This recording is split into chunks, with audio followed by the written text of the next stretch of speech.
Once upon a time, in a meadow where wildflowers danced and the sunlight sparkled like golden fairy dust, lived a fluffy white rabbit named Clover.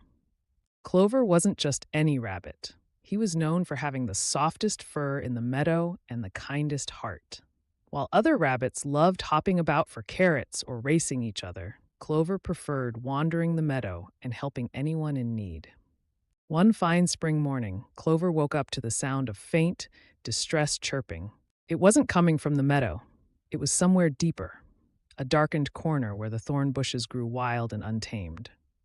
Clover's pink nose twitched as he listened again. The chirping was softer now, almost drowned by the rustle of the breeze. He hopped toward the sound, his curiosity outweighing any fear of the thorny maze. "Hello? Is someone there?" he called. "I'm Clover. I can help." There, trapped within the bramble, was the smallest chick Clover had ever seen. The chick's feathers were still downy, a patchy yellow fluff that made it look far too delicate for the world. It was struggling against the thorny vines, its tiny wings tangled in the sharp branches. Clover gasped, "Oh, you poor thing, hold tight, I'll get you out." The chick, eyes wide with fright, chirped in desperation. "Please hurry, they were chasing me, they—" Before the chick could finish, Clover froze.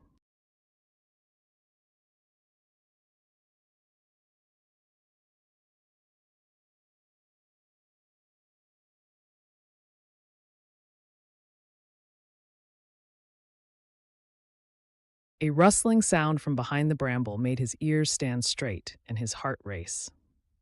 He peeked through the gaps in the thorns, and there, prowling dangerously close, were a pair of foxes. Their sharp eyes scanned the area, their fur as fiery as the daylight bouncing through the branches. Clover's heart sank. He wasn't brave like the other rabbits. Hop fast enough to outrun a fox? Impossible. His only gift was kindness, and as the foxes sniffed the air, he realized that kindness alone might not be enough. But Clover wasn't one to give up. "Those foxes are after you, aren't they?" he said, turning back to the trembling chick. The chick nodded, her voice shaky. I wandered too far from my nest looking for food. They chased me all the way here. I don't even know where home is." Clover thought quickly. The bramble was thick enough to hide them, but not for long. Soon, the foxes would sniff out the chick, or worse, Clover himself. He took a deep breath, his soft white fur fluttering in the breeze, and an idea sparked in his mind. "They won't find you," Clover said firmly, "because I'm going to distract them. You stay hidden here, little one." The chick's wide eyes filled with fear. "But how? What if they catch you?" Clover's soft paw brushed the chick's wing. "Sometimes being brave means doing something even though you're scared. I'll be all right."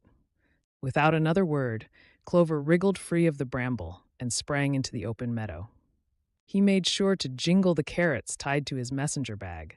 Oh, how those orange treasures caught the sunlight! Sure enough, the foxes whipped their heads toward Clover. Their sharp noses twitched as their eyes narrowed. "Well, what's this? A foolish bunny straying too far from home," growled the larger of the two foxes.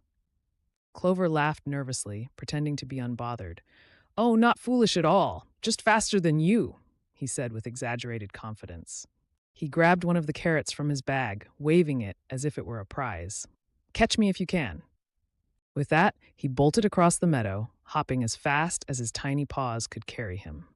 The foxes took the bait immediately, chasing after him with snarls and sharp teeth ready to snap. Clover zigzagged through dips and turns, heading every which way. He dashed through patches of wildflowers and past buzzing bees. Despite his racing heart and growing exhaustion, Clover whispered encouragement to himself. "You can do this," for her. Finally, Clover spotted a small log bridge crossing a bubbling brook. He sprinted toward it, his curious nose catching the scent of peppermint growing along the water's edge.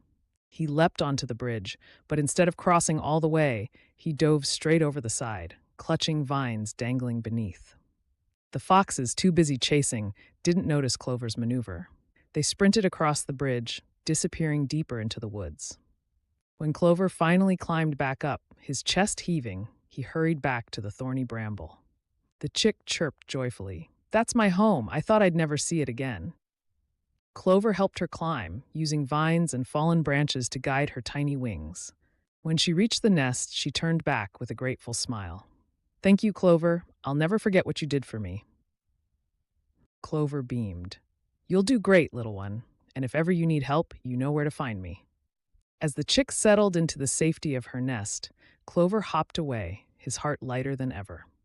The meadow seemed brighter now, and despite his tired paws, Clover felt braver. It's safe now, Clover said brightly, though his fur was a bit ruffled and his legs felt wobbly. The chick hopped out, her fluffy feathers trembling slightly. That was incredible. You risked everything to save me, she stammered. Clover smiled, his soft fur catching the sunlight once again. Of course, you were scared and needed someone to help. Let's find your nest. Before. Because sometimes the Clover and the gentlest chick heart searched hides the meadow until they courage. spotted a tree And in the where meadow, a nest, Clover's high kindness above, was more rested powerful snugly than any among the fear. branches.